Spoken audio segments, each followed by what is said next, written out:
ছোট্ট সোনামণিরা, এখন আমরা শিখব বাংলা বর্ণমালা। সরিয়, সরিয়তে অজগর। সরেয়া, সরেয়াতে আম। রসই, রসইতে ইলিশ। দীর্ঘই, দীর্ঘইতে ঈগল।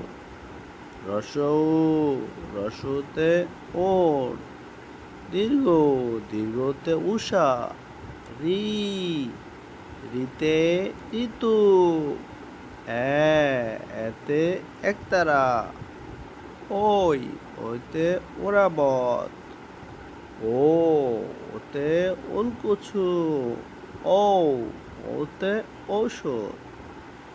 সরিয়, সরিয়া। রসই, দীর্ঘই। রসৌ, দীর্ঘ। রি, ওই। ও, ও। সবাইকে ধন্যবাদ আমাদের সাথে থাকার জন্য।